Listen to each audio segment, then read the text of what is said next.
The sound of his hand striking her face cracked through Castellano's diner like a snapped branch, leaving the new waitress unconscious on the cold tile while the entire room froze in terrified silence. Amelia Hayes, 27 years old, a woman who had already survived an abusive marriage, escaped a violent husband, and rebuilt her life from nothing in the streets of New York, now lay motionless with blood trickling from her split lip. She had endured 6 years in an orphanage after losing both parents at 12. She had slept on sidewalks, starved for days, and carried scars on her back that never fully healed.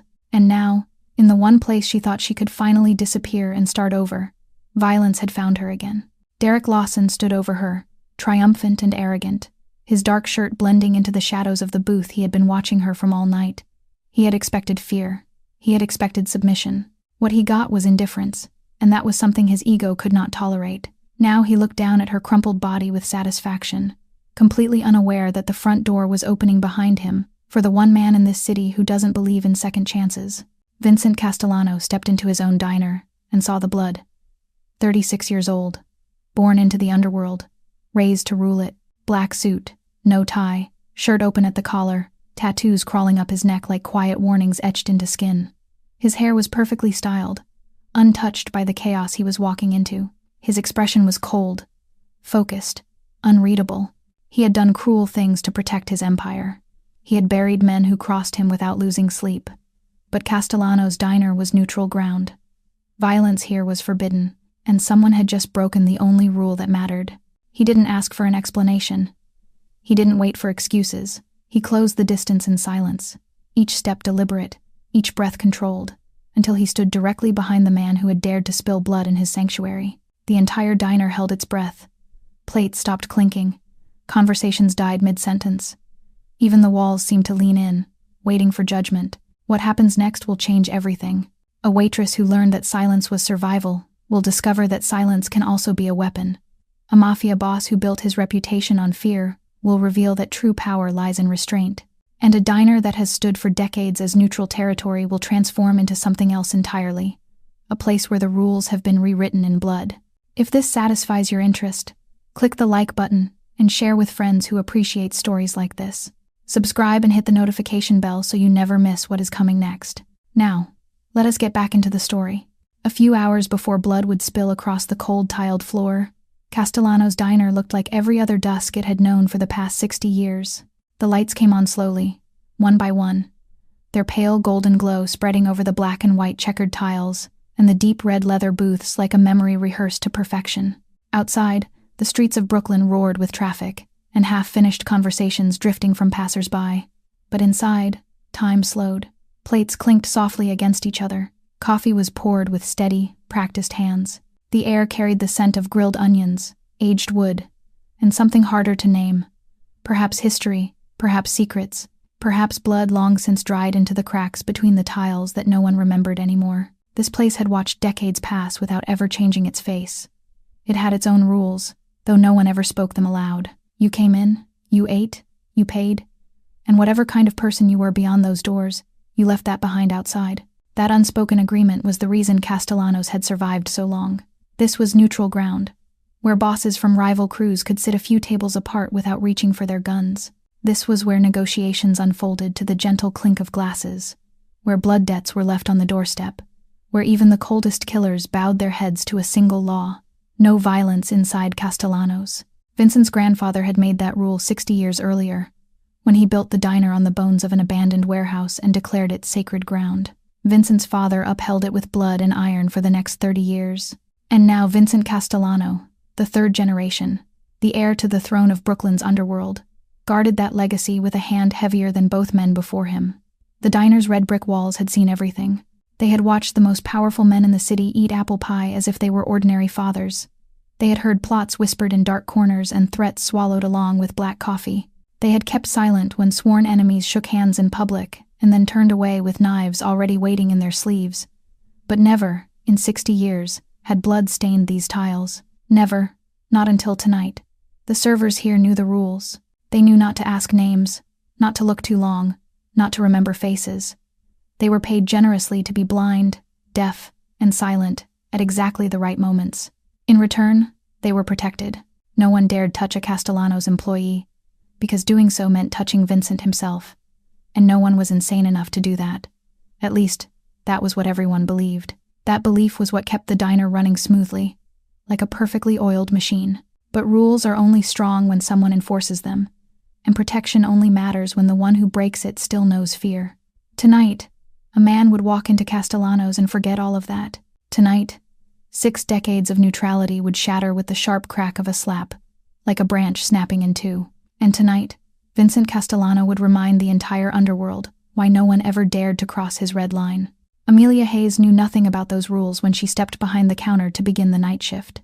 She only knew that her feet already ached, even though she had been working here for less than a week. She tied her apron carefully, her fingers smoothing each fold of the yellow fabric as if precision might soothe the anxiety coiling in her chest. The uniform did not yet belong to her. Nothing here belonged to her. New places never did. She moved between the tables with steps so light it was as if she did not wish to leave footprints, memorizing every face, every habit, every small detail others would overlook. Who needed more coffee? Who wanted to be left alone? Who spoke too loudly? And who was quiet in a way that felt dangerous? She learned quickly, because she had to. Life had taught her that those who did not observe did not survive long enough to regret it. Her voice was always gentle, her smile polite but distant. She did not linger, did not invite conversation, did not give anyone a reason to remember her. Most customers barely noticed she existed, and that suited her perfectly. Invisibility was a skill Amelia had sharpened for 15 years. She knew how to lower her shoulders just enough to seem smaller. She knew how to keep her eyes down without appearing weak, how to listen without letting anyone know she was listening. She knew how to turn herself into part of the wall, part of the air, part of the things people looked past without truly seeing. That was how she survived the orphanage. That was how she endured 3 years of hell beside Richard. And that was how she hoped to disappear in this city, where 8 million people crowded together without ever truly seeing one another. Yet the regulars at Castellano's noticed her. Not because she stood out, but because she did not. In a world where everyone was trying to be seen, Amelia's invisibility became the most noticeable thing about her. They noticed how she listened more than she spoke. They noticed how her gaze stayed lowered but never unfocused, as if she tracked everything through peripheral vision. They noticed she did not smile at jokes designed to test her, did not flinch when voices rose at a nearby table. It was not fear. It was something else. Control, perhaps, or training that had become instinct. A few men in the diner tried to strike up conversations with her. She responded just politely enough to avoid offense, just coldly enough to discourage more. A few tried to look at her longer than necessary. She did not look back, did not challenge, did not react. She simply kept moving, kept working, kept breathing evenly, as if her heart were not beating faster than usual. She had learned long ago that reacting to the wrong kind of attention was an invitation, and Amelia Hayes had stopped sending invitations a very long time ago. Tonight was no different from the nights before. She carried coffee, cleared tables, memorized orders, avoided eye contact, kept her distance. She told herself that if she could just get through this shift, then the next day, she would slowly save enough money to disappear again if she needed to. She did not know that in a booth at the back, a man had been sitting there since before she arrived, and his eyes had not left her for a single second. She did not know that the invisibility she had spent her life building was about to collapse within a few hours. And she did not know that tonight, the past she believed she had buried would find her once more, not in the form of Richard, but in the form of a stranger with predatory eyes and an ego that could not tolerate indifference. The invisibility Amelia wore like armor was not something she had been born with. It was forged from pain, cast from loss, perfected through every scar life carved into her soul. To understand why she moved like a ghost among the tables of Castellano's, one had to turn the clock back 15 years, to a winter night in the suburbs of Boston, when a 12-year-old girl still believed the world was a safe place. Amelia remembered that evening with aching clarity. She had been curled up on the old sofa in the living room, knees drawn to her chest, eyes fixed on the book her mother had bought her for her birthday. Her parents had gone out to buy a cake, a chocolate cake with 12 candles she had been begging for all week. They said they would be back in 30 minutes. 30 minutes became an hour became 2. Then the doorbell rang, and when Amelia opened the door, she saw 2 police officers standing there with expressions she would never forget. The faces of people about to say something that would destroy a child's entire world. A drunk driver had run a red light and slammed into her parents' car. They died instantly. No pain, the officer said, as if that could comfort a child who had just lost everything. Amelia did not cry that night. She did not cry at the funeral. She did not cry when they took her to St. Mary's orphanage on the outskirts of the city, a gray brick building with windows that looked like hollow eyes. She did not cry because her tears had frozen somewhere deep in her chest, in a place she would never reach again. The next 6 years were 6 years of hell no one saw. The orphanage was not a place for sensitive, imaginative children like Amelia. It was a battlefield, where the strong devoured the weak and kindness was treated as a fatal flaw. The older children targeted her from the very first week. They hid her belongings, tore her books, locked her in closets for hours. They called her names she still heard echoing in her nightmares. The unwanted one, the discarded one, the girl whose parents had died just to escape her. Amelia learned her first lesson in survival during those early months at St. Mary's. Do not stand out. Do not draw attention. Do not let anyone remember you. She began eating alone in the farthest corner of the dining hall. She stopped raising her hand in class, even when she knew the answer. She learned to walk close to the walls, learned to lower her head just enough to avoid eye contact, learned to turn herself into part of the floor, the wall, the air. Invisibility became instinct, silence became language, and loneliness became the only companion she trusted. Nights in the communal dormitory were the longest. Amelia lay on her cold iron bed, staring at the ceiling stained with damp, trying to remember her mother's voice. But memory was a traitor. It faded with time, like old photographs bleached by the sun. First, she forgot the scent of her mother's perfume. Then she forgot the sound of her father's laughter. Then she forgot what it felt like to be held, to be loved, to be called someone's daughter. By the age of 15, Amelia had become a perfect shadow. She moved through the halls of St. Mary's without leaving a trace. She existed without truly living. She breathed without feeling the air fill her lungs. The children who bullied her eventually gave up, not out of mercy, but because she had become too dull to be worth targeting. That victory tasted more bitter than any defeat. Amelia's 18th birthday was also the day she walked out of St. Mary's gates with a small bag on her shoulder and $20 in her pocket. No one saw her off. No one hugged her goodbye. She simply vanished from the system, a dash in a file, a number no longer worth counting. She stood on the sidewalk and looked back at the gray brick building one last time, and promised herself she would never let anyone have power over her again. She would take care of herself. She would protect herself. She would need no one. But life, as Amelia would soon learn, had its own way of breaking promises. 5 years after walking out of the orphanage gates, Amelia was still struggling to survive. She had done every job a woman with no degree, no family, and no permanent address could find.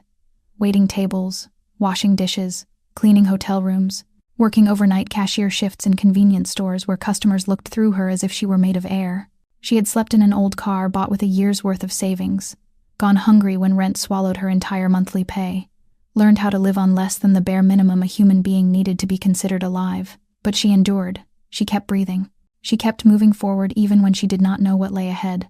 Then Richard Hayes appeared. He walked into the cafe where she worked on a spring morning when Amelia was 23 years old. Tall, handsome, with a warm smile, and eyes that knew how to look at her as if she were the only person in the room. He ordered black coffee and left a generous tip. He came back the next day, and the next, and the next. He asked her name, asked what she liked, asked what she dreamed of. No one had ever asked Amelia those questions before. No one had ever looked at her as if her answers truly mattered. Richard was the first beam of light to pierce her dark life after more than a decade. He was patient, gentle, never forceful. He brought her flowers on days she did not expect them. He listened as she spoke about the orphanage without a trace of pity. He told her she deserved to be loved, deserved a family, deserved a place to call home. And Amelia, the girl who had built walls around her heart for 15 years, finally let someone in. They married when she was 24 years old in a small ceremony at City Hall. There were no guests because she had no one to invite. Just Richard, her, and a tired-looking clerk. That night, when they returned to the small apartment Richard rented in the suburbs of Philadelphia, Amelia believed she had finally found her harbor. Finally, she belonged to someone. Finally, the nightmare that had begun when she was 12 years old was over. She was wrong. She was catastrophically wrong. The first time Richard hit her was 3 months after the wedding. He was drunk, angry because she came home 15 minutes late from work. The slap came so suddenly, Amelia did not even have time to dodge. She fell onto the kitchen floor, her cheek burning, her ears ringing, staring up at the man she called her husband with disbelief in her eyes. Richard cried afterward. He knelt, held her, apologized hundreds of times, swore it would never happen again. He blamed the alcohol, the stress of work, his own unhappy childhood, and Amelia, who had longed for love for too long, who had been lonely too deeply, believed him. She forgave him. She stayed. It was the greatest mistake of her life. The beatings that followed came more often, heavier, more brutal. Richard no longer needed to be drunk to hit her. He hit her when the food was slightly cold. He hit her when she looked at another man on television for too long. He hit her when she did not smile brightly enough or smiled too much. He hit her when he wanted, and the reason was something he invented afterward to justify it. But the blows were not the worst part. Control was what crushed her slowly, day by day. Richard cut her off from the outside world. He made her quit her job out of jealousy. He checked her phone every night. He did not allow her to keep money, did not allow her to go out alone, did not allow her to speak to anyone but him. The small apartment in the suburbs of Philadelphia became a prison, and Richard was the warden with hands that knew how to strike places that left no marks. The scar on Amelia's back came from the night she tried to escape for the first time. Richard caught her packing a bag and flew into a rage. He whipped her with a leather belt until she no longer had the strength to scream. The red welts became scars, and they were still there 3 years later, reminding her of the price of rebellion. 3 years, 1,095 days, 26,280 hours. Amelia counted every second, because it was the only way she could endure. She became an expert at hiding bruises under makeup, at explaining injuries with stories of clumsiness, at smiling when she wanted to cry and staying silent when she wanted to scream. She became a ghost in her own life, existing but not living, breathing but not feeling, seeing but not hoping, until one night 6 months ago, when Richard came home more drunk than ever and wrapped his hands around her throat until she nearly lost consciousness. Looking into his eyes that night, Amelia did not see anger. She saw absolute emptiness, the indifference of someone ready to kill his wife without a tremor, and she understood that if she did not escape now, she would die in that apartment, and no one would ever come looking for her body. Amelia waited 3 weeks after that fateful night, 3 weeks for Richard's vigilance to fade, 3 weeks to quietly hide every loose dollar he did not notice, 3 weeks to memorize his routine, until she knew exactly when he drank himself into a stupor so deep he would not wake even if the ground shook. The night she escaped was a Friday night, when Richard came home from drinking with coworkers and collapsed onto the sofa at 2 a.m. Amelia lay still in bed for another hour, listening to the steady rhythm of his snoring, counting each breath like a countdown to freedom. Then she slipped out of bed, moving so lightly she barely touched the floor. Everything was already prepared. A small bag with a few changes of clothes, all the money she had managed to hide, a total of $317, a small knife for protection, and a note she did not leave, because she owed Richard Hayes no explanations of any kind. She opened the front door with trembling hands, her heart pounding so wildly she was certain he would hear it. But he did not stir. He lay there, snoring as if nothing in the world mattered, and Amelia stepped outside, drew her first breath of freedom in 3 years, and ran. She ran to the nearest bus station and boarded the first bus leaving Philadelphia. She did not care where it was going as long as it took her far from that place. That bus brought her to New York, and when she stepped off at the Port Authority terminal at dawn, she looked up at the skyscrapers, catching the first light of the new day, and told herself this was where she would disappear. 8 million people lived in this city. 8 million faces, 8 million stories, 8 million reasons, for no one to remember a small woman with a scar on her back and ghosts in her eyes. Richard would never find her here. No one would ever find her here. She would dissolve into the crowd like a drop of water into the ocean. The first weeks in New York were the hardest. Amelia slept in cheap hostels she paid for by the day, ate instant noodles and stale bread, went to dozens of interviews that never called her back. The money ran out, hope drained with it, and there were nights when she sat curled on the sidewalk at 3 a.m, wondering whether she should return to Richard or starve here. But every time she considered going back, she remembered the emptiness in his eyes that night, his hands tightening around her throat, and she knew she would rather die on the streets of New York than die at the hands of that man. Then she found Castellano's diner. She passed by the place one afternoon while job hunting in Brooklyn and saw the small sign taped to the glass, hiring night shift servers. She went in and spoke with the manager, a middle-aged man named Tony with tired eyes but no cruelty in them. He did not ask about her past, did not demand identification beyond a name, did not wonder why a young woman carried the eyes of someone who had lived through hell. He only asked when she could start, and Amelia said right now. She did not know what Castellano's was. She did not know about the unspoken rules, the neutral ground, the man named Vincent Castellano standing behind it all. She only knew it was a job, an income, a chance to survive one more day. And in Amelia's world, survival was already a greater victory than anything she dared to dream of. Her 5 days working at Castellano's passed quietly. She learned how to move between the tables without being noticed. She learned how to avoid the eyes of strange customers she did not understand. She learned how to become invisible once more, because invisibility was the only thing she truly knew how to do well. She began to think that perhaps this was a place she could call home. Perhaps she had finally escaped the darkness. Perhaps the past would stay where it belonged, behind her, growing farther away with every completed shift.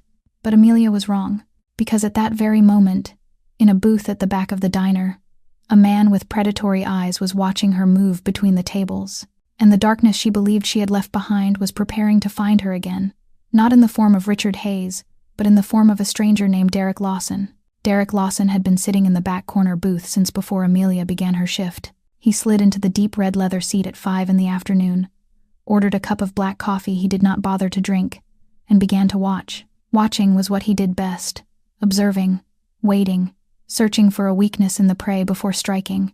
32 years old, Derek was the kind of man women instinctively avoided if their instincts were sharp. Not because he was ugly, on the contrary. He had a hard-edged face and a powerful build many would call attractive, but because there was something in his eyes, something cold and calculating, like a snake deciding whether its prey was small enough to swallow whole. He was a low-level enforcer for the Moretti crew, the long-standing rival of the Castellano family in Brooklyn's underworld, not important enough to sit in on major meetings, but ruthless enough to be trusted with the dirty work his superiors preferred not to touch.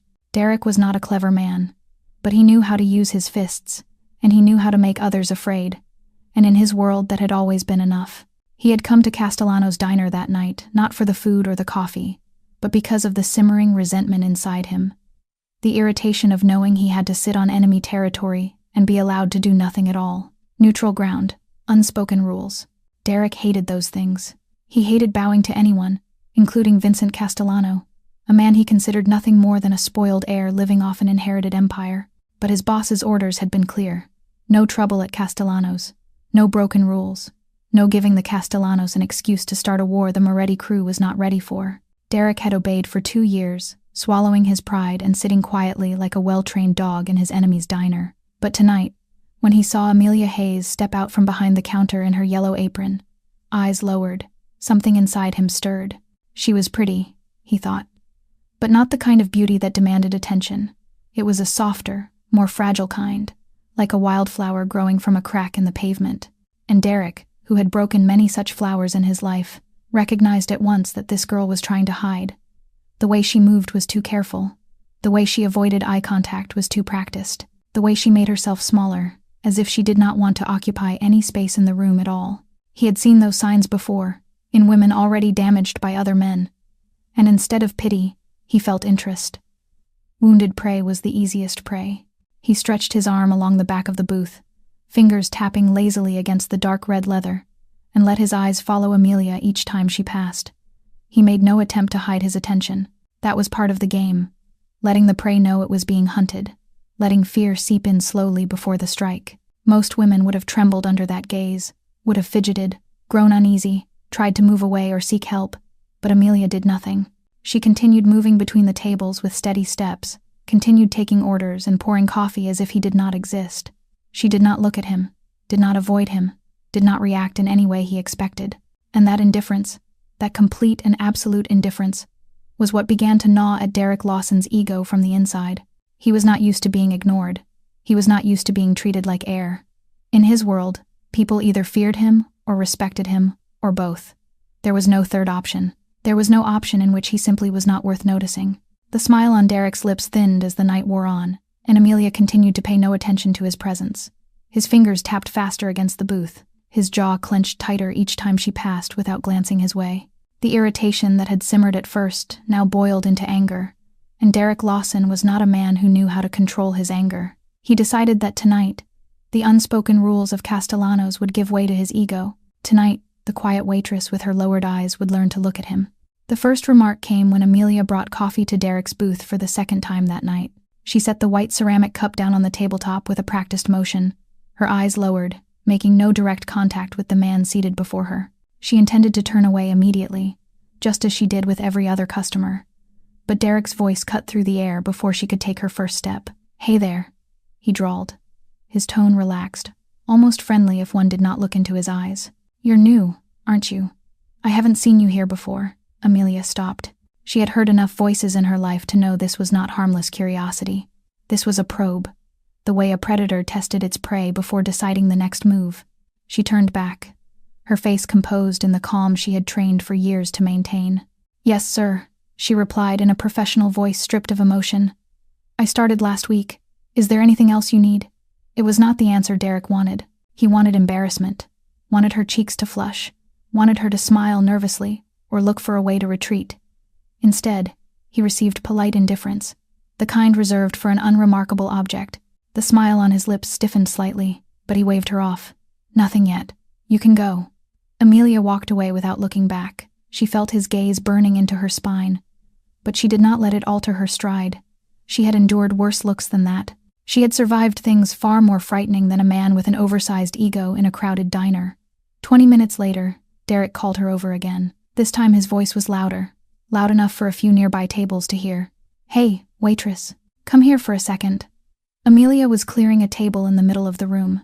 She set the stack of dirty plates down and walked toward Derek's booth, her steps steady, her expression unchanged. She stopped at a safe distance, close enough to serve but far enough not to be grabbed if he suddenly reached out. It was an unconscious habit, one Richard had taught her with the times she had stood too close and paid for it with bruises. "Yes, sir," she said. He leaned forward, elbows on the table, his eyes traveling over her slowly, without any attempt to hide it. "I'm just wondering," he said loudly enough for those around them to hear, "what a girl like you is doing in a place like this. You're not like the other waitresses. You look like you're running from something." The words pierced Amelia's armor like a cold needle. For a brief moment, she felt the blood drain from her face, but she did not let it show. She had learned long ago how to control her body's reactions, back when a mistimed blink could send Richard into a rage. "I don't understand what you mean," she replied evenly. "Would you like to order anything else?" Derek let out a short laugh, sharp as shattered glass. He was not accustomed to being dismissed like this, not used to the indifference she was displaying. Around them, the air in the diner began to shift. Conversations at nearby tables softened. A few glances flicked toward the back corner booth and quickly turned away. A man at the counter straightened in his seat, fingers tightening around his glass. Everyone felt the tension gathering like dark clouds before a storm, yet no one spoke. This was Castellanos. Here, people did not interfere in other people's business. Here, they lowered their heads, looked elsewhere, and pretended not to see until it was over. Those were the rules. That was how people survived. Tony, the manager, stood behind the register watching with worried eyes. He knew who Derek Lawson was. He knew Derek belonged to the Moretti crew, and that trouble would follow if things escalated.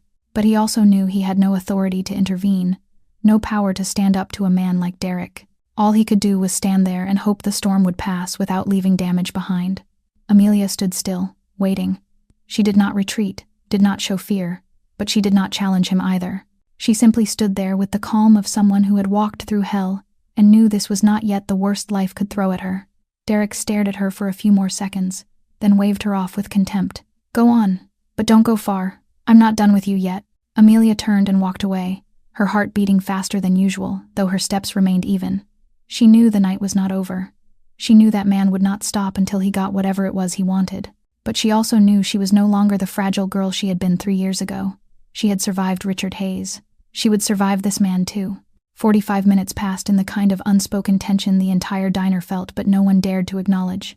Amelia kept working, moving between the tables with intense focus, doing her best not to notice the gaze burning into her back from the corner booth behind her. She hoped that if she continued to ignore him, the man would grow bored and leave, like so many others before him. But Derek Lawson was not the kind of man who knew how to walk away.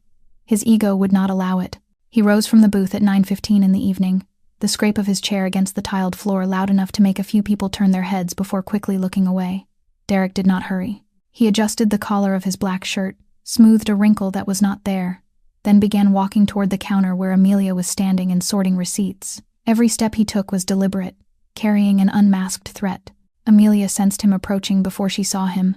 She had learned to feel danger closing in during the years she lived with Richard, when the difference between noticing the signs early or late could mean the difference between a slap and a beating that left her barely alive. She did not turn around right away. She kept arranging the receipts with hands that were surprisingly steady, only turning when Derek's shadow fell across the counter in front of her. He stood closer than necessary, close enough that she could smell cheap cologne and whiskey on his breath. It was a tactic she recognized, invading personal space to make the other person feel small, threatened, controlled. Richard had done the same thing hundreds of times before his hand ever rose. Amelia did not step back. She stood still, her gaze fixed on the front of Derek's shirt, refusing to lift her eyes to meet his, as if that were a privilege she would not grant him.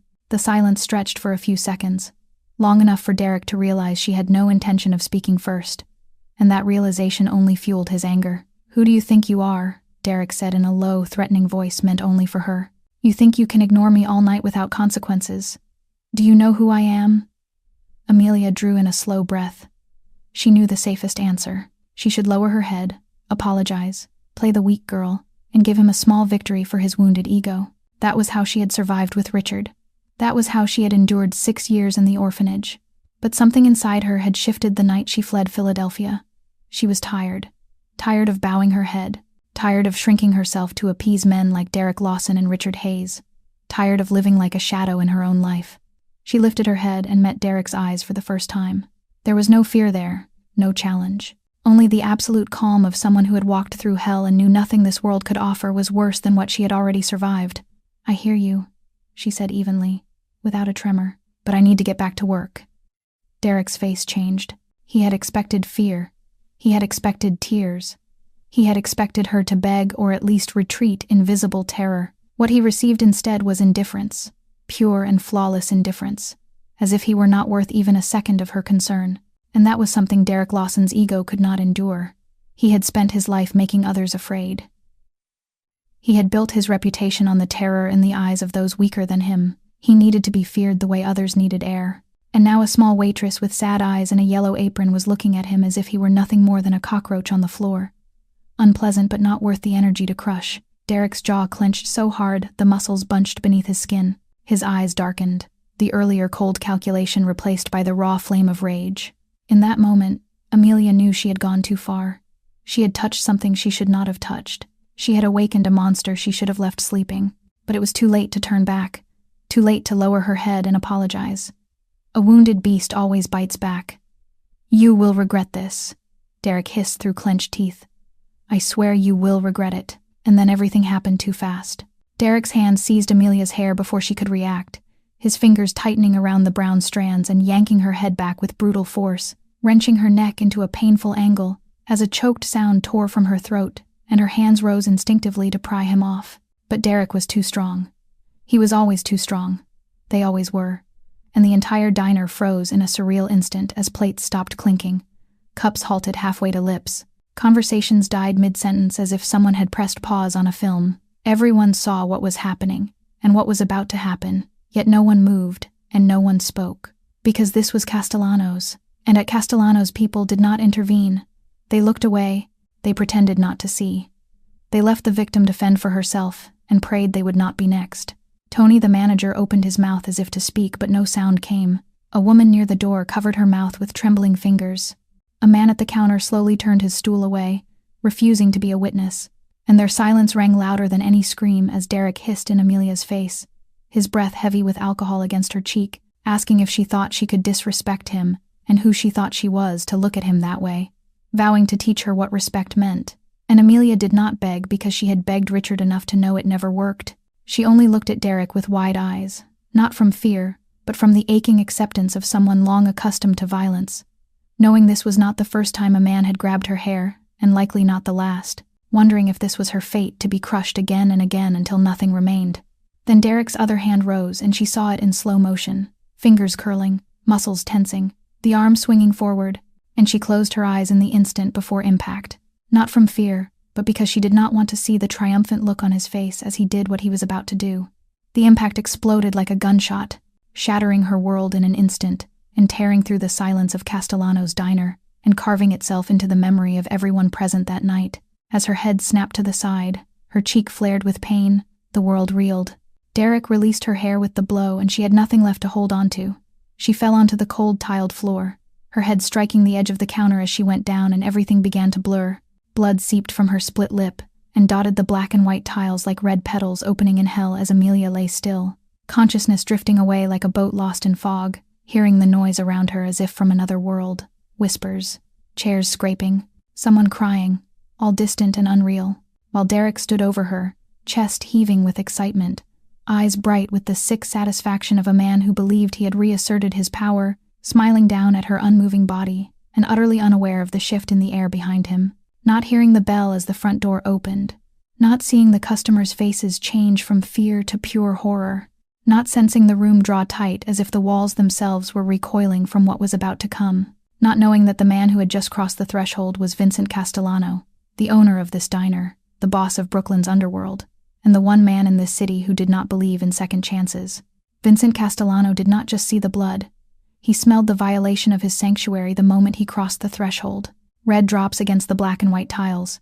Red drops against the black and white tiles, stark as an accusation that could not be denied. Then he saw the girl lying motionless on the floor, brown hair spread like a dark halo, blood seeping from her split lip. And finally, he saw the man standing over her with the triumphant smile of someone who believed he had conquered something. And he recognized Derek Lawson instantly, a low-level errand runner for the Moretti crew, the kind of sewer rat Vincent would not normally bother with. But today was not a normal day. Today, blood had been spilled on his floor, in the diner his grandfather had built, in the sanctuary 3 generations of Castellanos had defended with blood and iron. Today, the rules had been broken, and Vincent Castellano was the only one with the right to pass judgment. He said nothing as he entered because he did not need to. His presence alone was enough to change everything in the room, as customers trying to make themselves invisible suddenly held their breath. Tony behind the register went pale, as if death itself had just walked through the door. The air thickened, heavy enough to feel against the skin. And Derek, foolish Derek, still had no idea what was happening, still savoring his small victory, still looking down at the unconscious girl with sick satisfaction, not seeing how every face in the room had turned toward the door, not seeing the terror in their eyes, terror not for him but for what was about to happen to him. Vincent moved forward, each step deliberate, carrying the weight of a sentence already decided. He did not hurry because he did not need to. Prey cannot run when it does not yet know it is being hunted. His black leather shoes struck the tile in steady rhythm, the only sound in the diner's absolute silence, step after step like a countdown to the end of the world, until at last Derek sensed something, perhaps a survival instinct screaming in his head, perhaps the shift in the air that even a fool could not ignore. He turned, the smile still on his lips, ready to face whoever dared challenge him. And then he saw Vincent Castellano standing right behind him, and the smile froze as if ice water had been poured through his veins. Color drained from Derek's face with startling speed. His eyes widened, pupils shrinking to pinpoints. His mouth opened, perhaps to explain, perhaps to apologize, perhaps to beg, but Vincent gave him no chance. "Move," Vincent said. A single word, his voice not loud, not threatening, not angry, simply cold, cold as steel, cold as a grave, and within that cold lay a promise of pain, of regret, of death.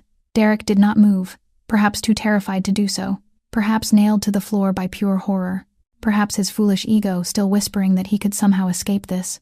Whatever the reason, it was the last mistake of his night. What followed took less than 3 seconds as Vincent moved with a speed no one expected from a man so composed, a punch to the ribs folding Derek over with a strangled sound. And before he could recover, Vincent's knee drove into his face, the sharp crack of breaking bone ringing through the silence as Derek collapsed like a sack of potatoes, blood spraying from his nose, eyes rolling back, utterly helpless.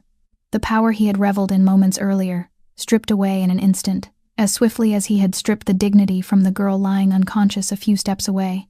Vincent stood over Derek as Derek had stood over Amelia, but there was no triumph in his eyes, only the coldness of justice, the ruthlessness of a man accustomed to judging and executing, and he looked down at the groaning figure beneath him the way one looks at an insect before crushing it. And no one in the diner dared to breathe. Vincent did not spare Derek Lawson another second.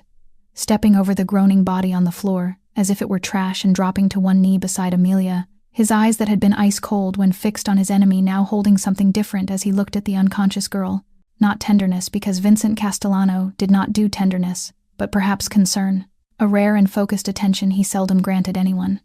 He pressed 2 fingers to her neck to find a pulse, her skin pale and cool beneath the diner's yellow lights, yet beneath it her heart still beat, weak but steady, resilient, like the woman herself.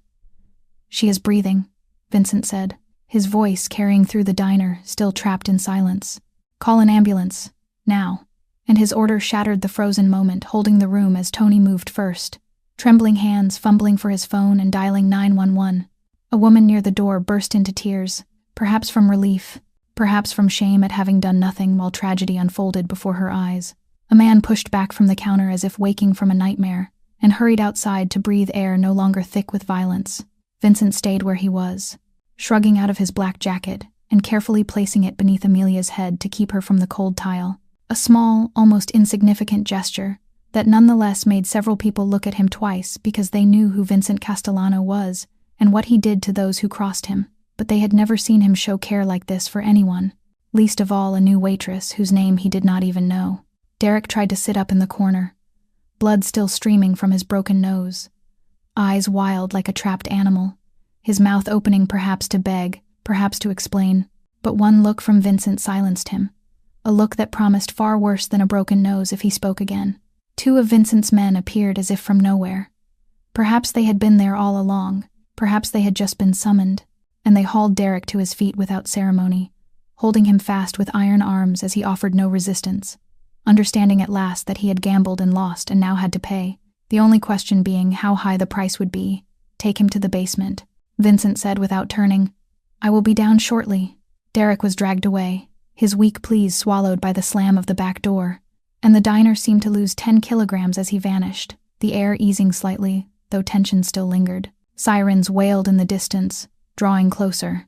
Vincent remained kneeling beside Amelia, one hand hovering near her shoulder, as if to shield her from anything else that might come, studying her face in the yellow light, the bruise blooming on her cheek, the dried blood at her split lip, his jaw tightening as he took it in. He had seen brutality, committed more of it than most, yet something about this girl, the way she had faced Derek without trembling, the way she had refused to bend even knowing the cost, stirred something he had believed long dead in his chest. The ambulance pulled up outside, red and blue lights flashing through the windows like a rhythmic heartbeats.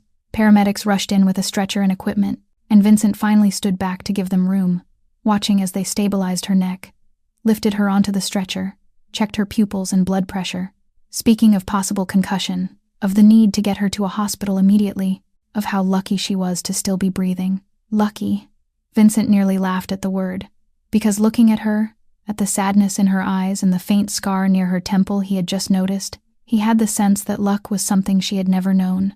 When the stretcher rolled out and the ambulance doors closed, Vincent stood in the doorway watching until the lights disappeared down the street. Behind him, Castellano's diner finally exhaled for the first time all night, as murmured conversations cautiously resumed. Tony scrubbed blood from the floor with shaking hands. Some customers rose and left, unwilling to remain another second in a place that had witnessed too much. Vincent turned back, his gaze sweeping the room once more. His grandfather's diner, his family's legacy, neutral ground violated. He knew the night would change everything. That word of what had happened would race through Brooklyn's underworld before dawn, and that he had to go to the basement to finish what Derek Lawson had begun.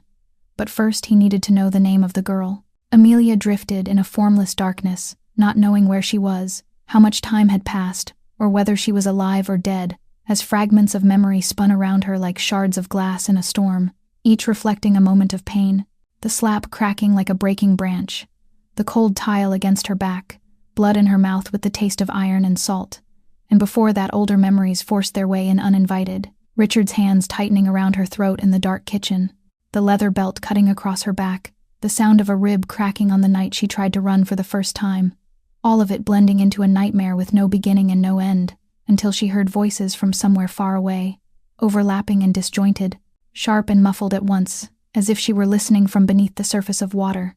Someone calling her name, someone crying, someone issuing urgent orders, and she tried to reach for those sounds to pull herself out of the dark, but her body would not obey. Heavy as stone, as lead, as all the years of suffering pressing down on her chest at once, then a moment of light pierced through, blinding and painful, and Amelia tried to open her eyes, but her lids felt weighted as if coins had been placed upon them. She tried again and again until the world returned in pieces. Cold white lights on the ceiling, the sharp smell of antiseptic, the steady beeping of a monitor somewhere beside her. A hospital. She was in a hospital. A thought that should have brought relief, but instead left her more confused. Why was she here? What had happened? She tried to remember, but memory slipped through her grasp like sand. The tighter she held, the faster it ran. and then she saw a figure. A man sitting in a chair beside her bed. Large, broad-shouldered, his face lost in the shadows of the dim room. Watching her, and even without seeing his features, she could feel his gaze. And in her mind, distorted by pain medication and trauma, that shape turned into a nightmare. Derek, the thought cut through her like a cold blade. He had found her, followed her to the hospital. He would finish what he had started. Or worse, perhaps it was not Derek at all. Perhaps it was Richard, the husband she had fled 6 months earlier. Richard, who had sworn he would find her wherever she ran. Richard, who had said that if he could not have her, then no one would. Panic surged in Amelia's chest like a rising tide.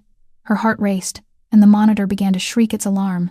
She tried to sit up, but her body refused, pain exploding in her head as if a hammer had struck her temple. She did not care. She had to get away. She had to run. She could not let them catch her again. No, her voice came out hoarse and weak, yet filled with raw terror. No, please do not. Do not come near me. The man stood up and Amelia screamed, the sound tearing from her throat and echoing through the sterile hospital room as she threw her arms up to shield her face and curled inward into a small ball the way she had done hundreds of times before when Richard raised his hand. "Do not hit me," she sobbed, tears streaming down her cheeks without her noticing. "Please do not hit me again. I am sorry. I will do anything. Please stop." The man halted immediately, not stepping closer, not speaking, standing there in silence like a statue. But Amelia did not see that. She was somewhere else, some other time, trapped in memories, dragged up from deep within by the medication. She saw the Philadelphia kitchen with blood smeared on the walls. She saw Richard standing over her with the belt in his hand. She saw the orphanage with children crowding around and laughing at her in a dark corner. 15 years of hell folding into a single moment and swallowing her whole. The hospital room door burst open and nurses and doctors rushed in like a flood. Someone gently but firmly moved the man farther away. Someone else tried to keep Amelia still as she thrashed and cried. A calm female voice spoke soothing words into her ear that she could not understand.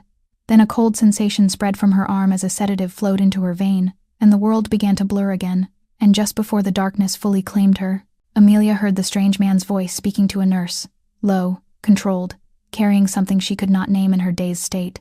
"She thinks I am the one who did this to her," he said. "I will wait outside. Call me when she wakes and is calmer." Then footsteps receded, the door closed, and Amelia slipped into a dreamless sleep. When Amelia woke for the second time, the light beyond the window had shifted to the pale gray of dawn, and she lay still for a long while staring at the stark white ceiling, trying to piece together the fragments of memory scattered through her mind, the pain still there, throbbing dully behind her temples like a second heartbeat but no longer blinding as before. The medication having done its work, or perhaps she had simply grown accustomed to pain. She recalled the night like a bad dream. The diner, Derek, the slap, the cold tile, and then the hospital. The shadow of a man in the corner of the room. The panic that had swallowed her whole. She remembered screaming, remembered begging not to be hit. And now in the cold clarity of morning, she felt a shame so deep she wanted to disappear into the hospital bed. A nurse entered quietly, perhaps to avoid startling her. A middle-aged woman with silver hair and kind eyes that had seen too much suffering to be shocked by anything anymore. She smiled when she saw Amelia awake, checked the monitor, wrote something on the chart, then pulled up a chair and sat beside the bed. "How are you feeling?" she asked gently, as if speaking to a frightened child. Amelia swallowed, her throat dry and raw. "I do not know. Maybe alive." The nurse nodded with understanding written across her face. "You have a mild concussion and a cut on your lip. Nothing too serious physically, but I think you have been through more than just last night. Have you not?" Amelia did not answer because she did not need to. The scars on her back, the old fading bruises on her arms, the way she curled inward when afraid, told a story without words. "The man last night," Amelia finally asked, her voice barely a whisper. "The man who was in the room when I woke up. Who is he?" "That is what I wanted to tell you," the nurse replied with a strange smile, half surprise and half admiration. "That man is not the one who did this to you. He is the one who saved you." Amelia blinked, unsure she had heard correctly. "Saved me? Yes. His name is Vincent Castellano. He is the owner of the diner where you work. From what I was told, he walked in at exactly the right moment and stopped the man who attacked you before he could do anything worse. He called the ambulance. He rode with it to the hospital, and he sat here all night until you woke up and panicked." The words took time to sink in. Vincent Castellano. The name was familiar. She had heard the other staff mention it with a mix of fear and respect. The boss, the man no one dared speak of too loudly, and he had saved her. He had sat beside her hospital bed all night, and she had screamed at him, begged him not to hit her, treated him like a monster when he was the only one who had protected her. "Oh God," Amelia whispered, lifting a hand to cover her face. "I thought he was the one who hurt me. I thought he was my ex-husband." I screamed and begged like a madwoman. The nurse placed a warm hand on her shoulder. "You suffered a severe trauma and were under the influence of strong medication. No one blames you for reacting that way. And I think he understands that. He was not angry when he left. He was only worried about you." Amelia lowered her hand and looked at the nurse, with uncertainty in her eyes. "Why? I am just a waitress who has been there less than a week. Why would someone like him care about me?" The nurse was quiet for a moment as if weighing her answer. "I do not know what kind of man he is," she said at last. "I only know what I saw, and what I saw was a man who sat by your bed all night without sleeping. A man who asked the doctors about your condition so many times they asked me to step in and reassure him. A man who did not protest when you screamed at him but stepped back so you would feel safe. Whoever he is, whatever he has done in his past. Last night he was the only person who stood up for you when no one else dared to."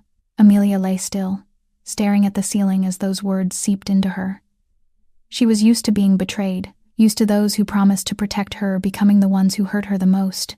She had built the walls around her heart so high she believed no one could climb them. But last night, a stranger had done what no one had ever done for her before. He had stepped in. He had protected her. He had stayed when he had no reason to, and she had pushed him away with screams and tears. "Is he still here?" Amelia asked softly. The nurse nodded. "He is waiting in the hallway. He said he will not come in until you are ready and agree to see him." Amelia closed her eyes and drew a slow breath. She did not know if she was ready. She did not know if she would ever be ready to face the man she had treated so cruelly, but she knew she owed him at least an apology, and Amelia Hayes, no matter how many times life had crushed her, was someone who paid her debts. Vincent stepped into the hospital room 10 minutes after the nurse left, knocking first, a courtesy Amelia had not expected from a man she had heard whispered about as the most feared boss in Brooklyn, and he waited until she said "come in" before opening the door, even then pausing at the threshold as if giving her time to change her mind. And Amelia studied him in daylight for the first time, with a mind clear enough to truly see. He was taller than she had imagined, broad-shouldered, carrying the posture of a man accustomed to bearing weight both literal and unseen.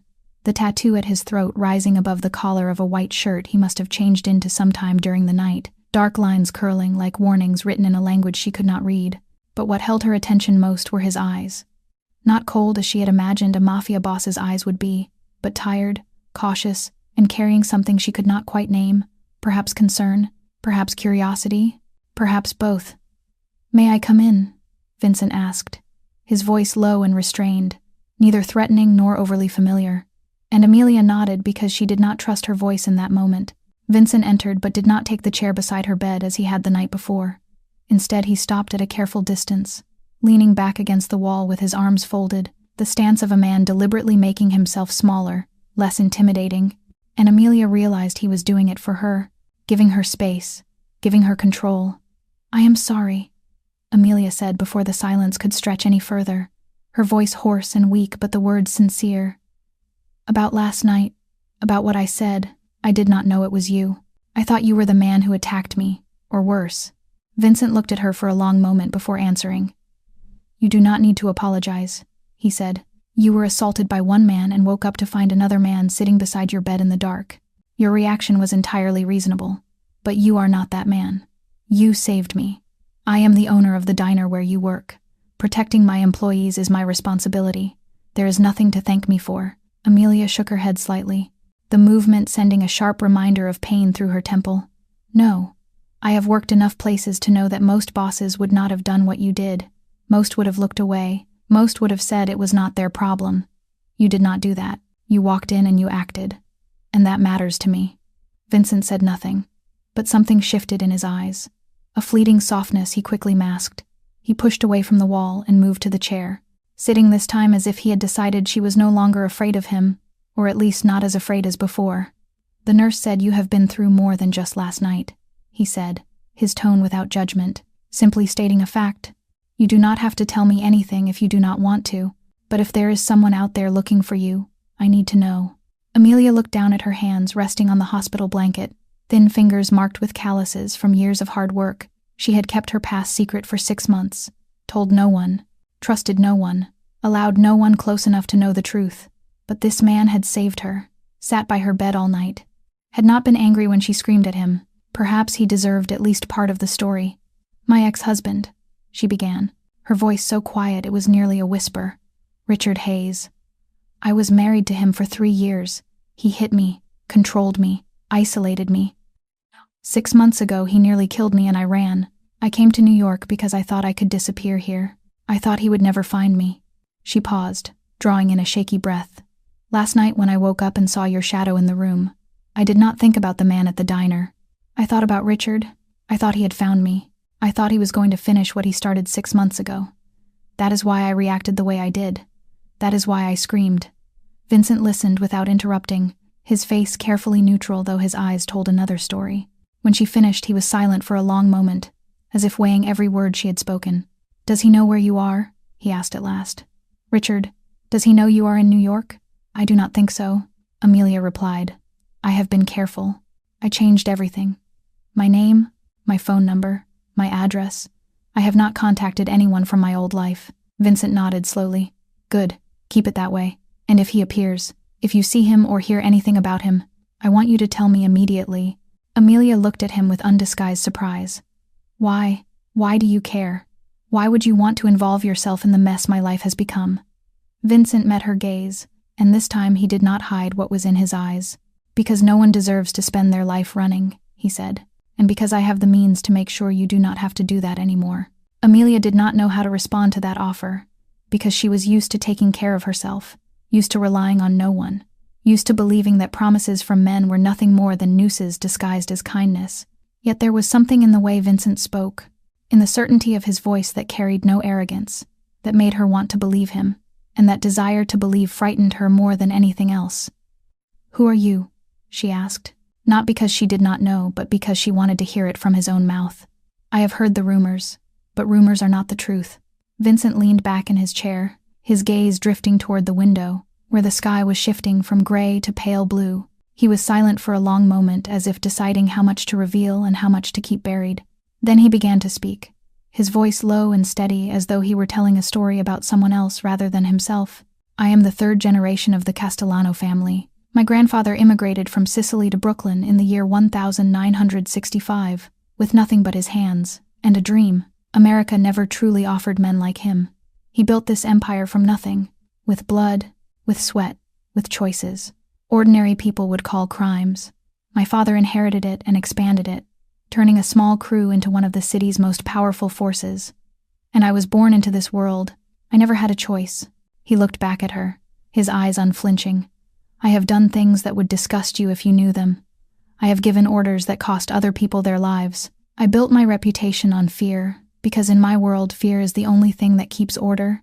I am not a good man, Amelia. I do not pretend to be. But I have principles, and one of those principles is protecting those who belong to me." Amelia listened without interrupting, letting his words soak in like rain into parched earth. She was not afraid of what he said. Perhaps she had endured too much to fear, abstractions like power and crime. She feared only hands that could truly touch her, men who could truly hurt her, and the man before her, whoever he was and whatever he had done, had not hurt her. He had protected her. "Why are you telling me this?" she asked. "Because you deserve to know who you are dealing with before you make any decision," Vincent replied. "And because I am about to make you an offer, and I want you to understand who it comes from." "What offer?" Vincent stood, walked to the window, and looked out as morning light traced the hard lines of his face and the shadows beneath his eyes from a night without sleep. "You will be discharged in a day or 2. Where will you go?" "Back to my room," Amelia answered, even as she knew how small and pitiful it sounded. The weekly room in the most dangerous part of Brooklyn, the room with a broken lock and addicted neighbors, the room anyone determined enough could find. "I have an apartment," Vincent said without turning. "Not where I live, but one of the properties I own. It is secure, with protection around the clock, and no one enters without permission. I want you to stay there until you are fully recovered." Amelia felt as if the air had been pulled from her lungs. "I cannot accept that. I cannot pay rent for a place like that, and I do not want to owe anyone anything. There is no rent and there are no conditions." Vincent finally turned, his gaze fixed on her with an earnestness that could not be denied. This is not an exchange, and it is not a trap. I want nothing from you. I am offering a safe place where you can get back on your feet without worrying that someone will break in at midnight. You can leave whenever you want. You can refuse right now and I will never bring it up again. But at least think about it. Amelia wanted to refuse. Every survival instinct she had built over 15 years was screaming that this was a trap, that nothing was free, that powerful men never give without taking. Richard had been kind at first too. Richard had promised to protect her as well. But when she looked into Vincent's eyes, she did not see what she had seen in Richard's. She did not see possession. She did not see control disguised as care. She saw only a tired man trying to do something right in a world where right was a luxury. "Give me time to think," she said at last. Vincent nodded as if that were the answer he expected. "Take all the time you need.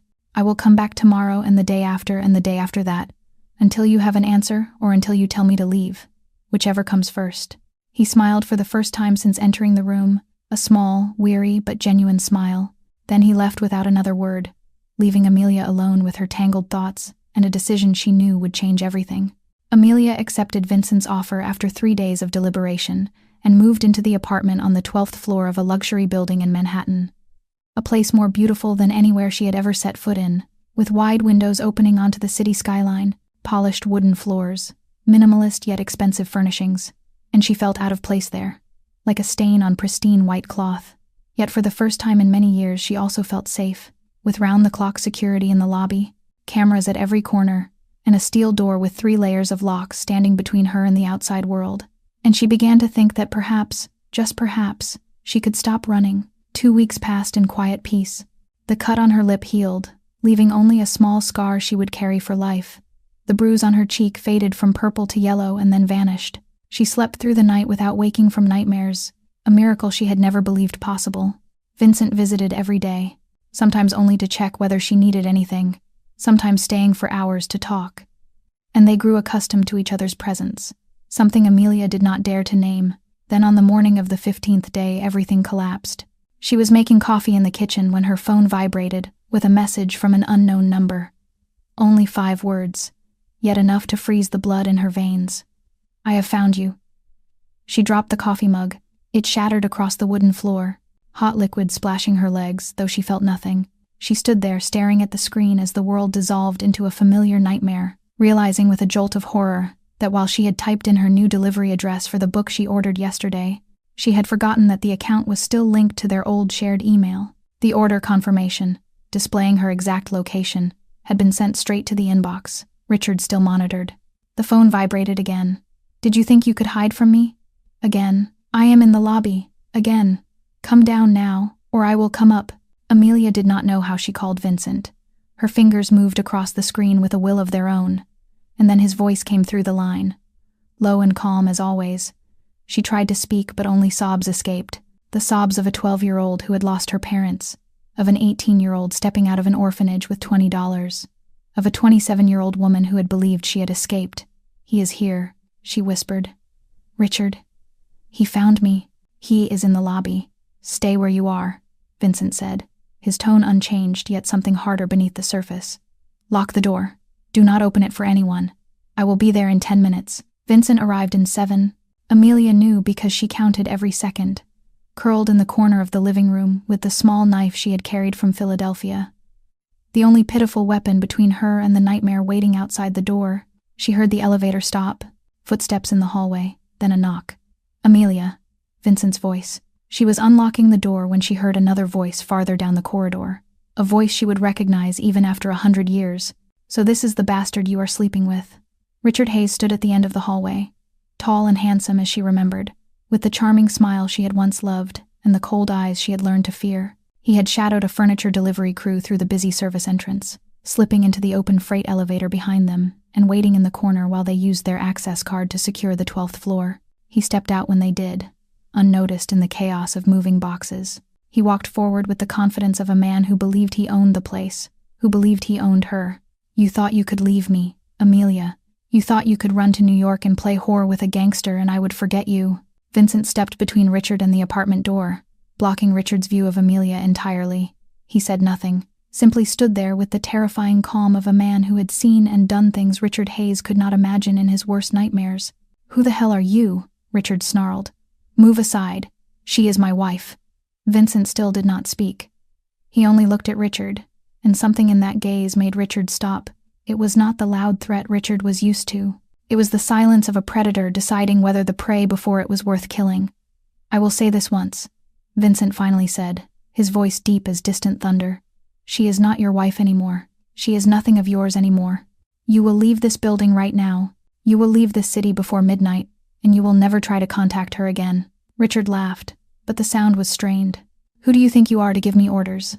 I am Vincent Castellano, and if you do not know what that name means, you can ask anyone in this city's underworld. They will explain why this is the last sunrise you will ever see if you do not do exactly what I just told you." Richard's face changed, his confidence crumbling into something Amelia had never seen on him before. Fear. He looked at Vincent, then at the two men who had just stepped out of the elevator behind him, large men with expressionless faces and hands resting in their coat pockets. Richard swallowed, cast one last look at Amelia filled with hatred, then turned and walked away without another word, disappearing into the elevator. And as Amelia watched his back vanish, for the first time in 3 years she felt the nightmare called Richard Hayes finally come to an end. The weeks after Richard disappeared were the most peaceful Amelia had ever known. For the first time in 15 years she woke each morning without fear. For the first time she could step outside without constantly glancing over her shoulder. For the first time she could breathe without feeling as though invisible hands were tightening around her throat from afar. Freedom tasted sweeter than she had imagined, and she drank it in like someone dying of thirst who had finally found an oasis in the desert. Vincent continued to visit her every day, yet something had shifted between them after the night he faced Richard. Their conversations grew longer. The silences between them became comfortable rather than awkward.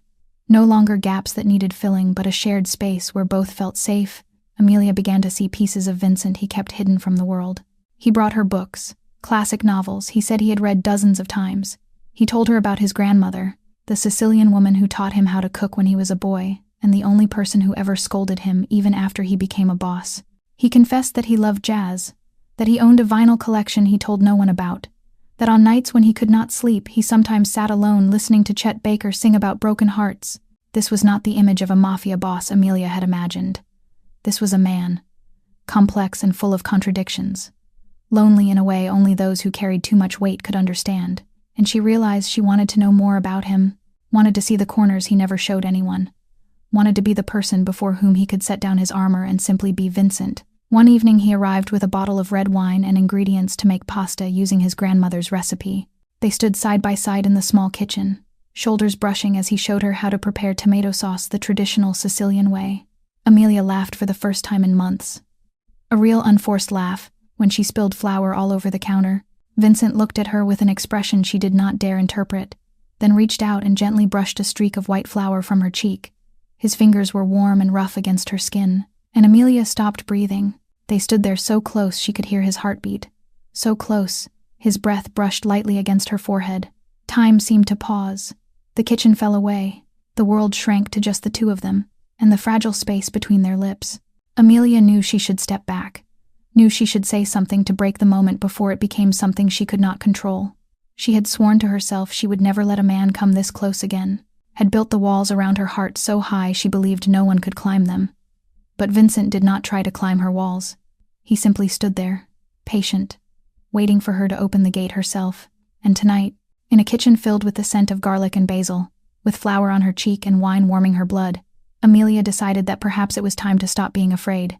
She was the one who closed the distance, the one who rose onto her toes and pressed her lips to his. Their first kiss was not fierce or consuming like the ones she had seen in films.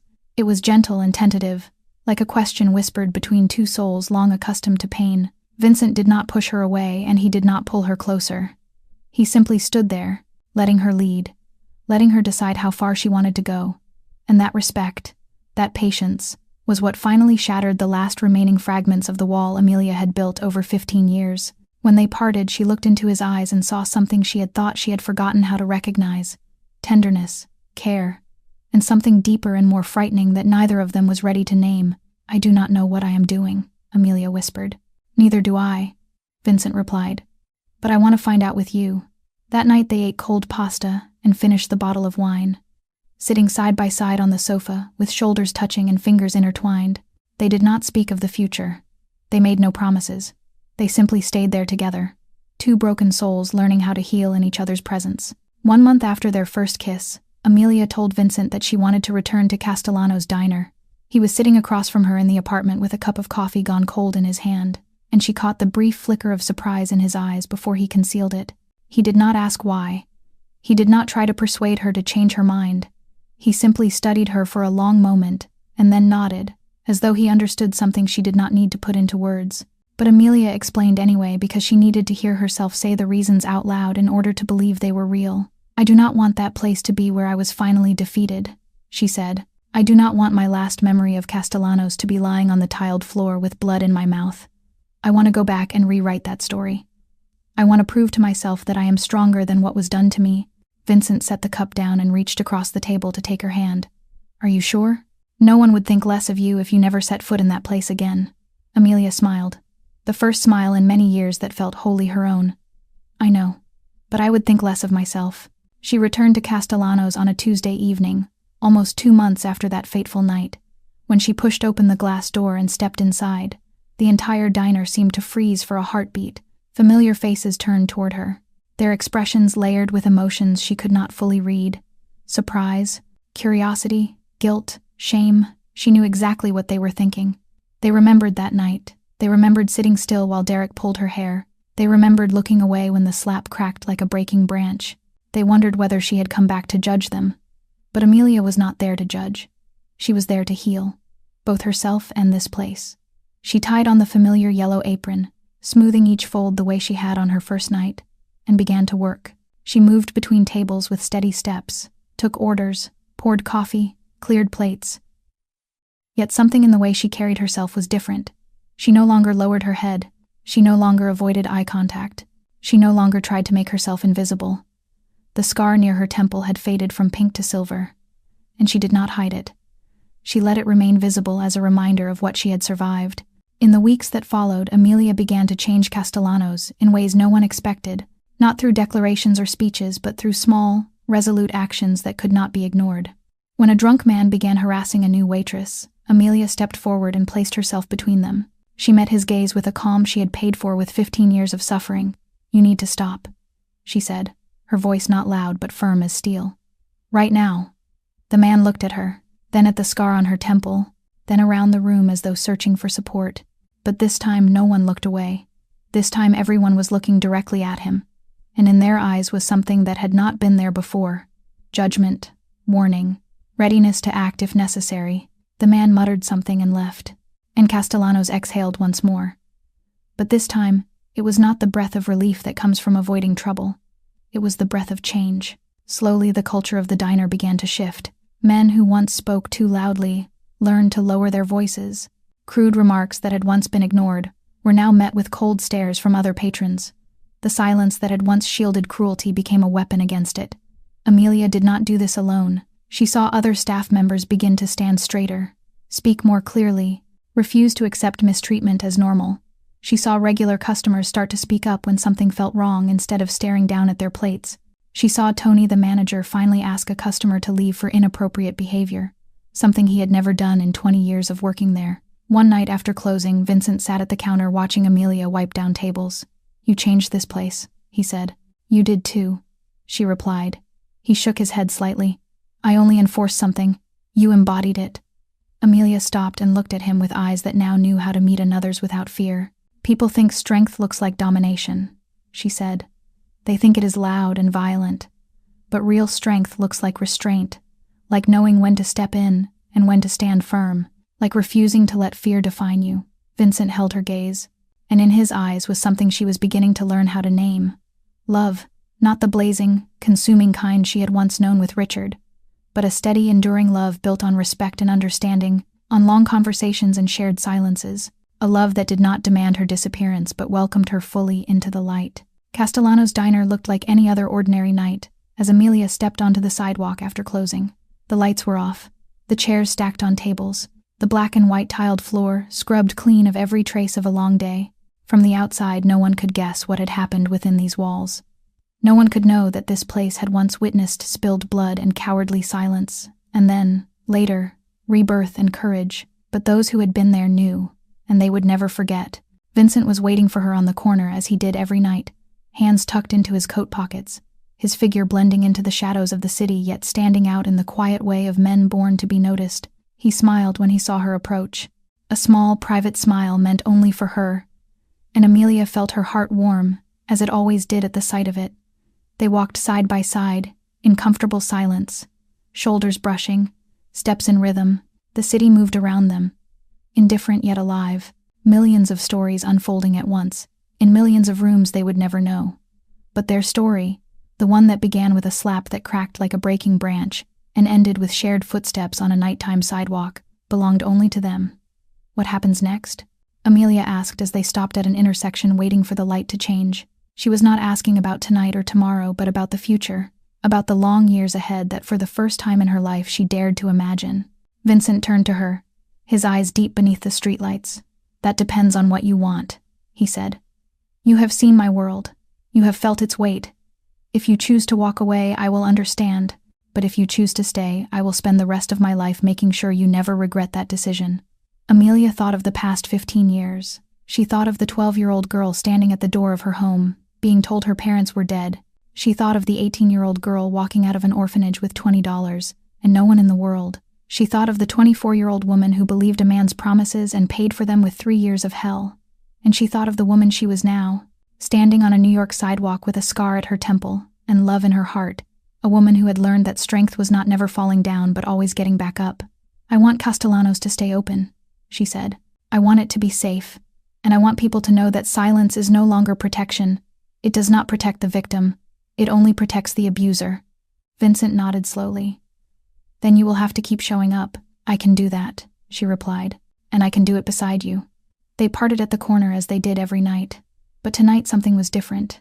An unspoken promise hovered between them, a future taking shape from the fragments of the past. Vincent disappeared into the darkness with the quiet certainty he always carried, and Amelia watched until his shadow merged with the city. Then she turned back to look at Castellano's diner one last time that night. The diner stood there, dark and silent. But it was no longer the silence of indifference. It was the silence of waiting, of stories yet to be told, of lives yet to be changed. She touched the scar near her temple, not with regret but with gratitude. This scar was proof that she had survived. It was a reminder that she was stronger than what had tried to destroy her. It was her story written into her flesh, and she would carry it with pride. People would keep telling the story of that night. They would embellish it, trim it, exaggerate it the way stories always change as they pass from mouth to mouth. Some would say the waitress stood up and fought back. Some would say the man in the black suit killed the attacker on the spot. Some would say the diner was haunted by the spirit of justice. But at its core, the story would remain the same. A waitress was knocked to the floor. The entire diner froze in silence. No one moved, and then the door opened, and a man walked in. A man who acted when no one else dared. That was what people would remember. That was the legacy of that night. Not the violence, not the fear, but the moment when someone finally said enough, when silence was broken not by screams but by action, when kindness mistaken for weakness finally revealed its consequences. This story is not only about Amelia or Vincent, it is about all of us, about the times we look away from injustice, about the times we stay silent when we should speak, about the times we choose our own safety instead of doing what is right. But it is also about hope, about the possibility of change, about the power each of us holds to do differently, to step in instead of passing by, to say no instead of remaining silently complicit.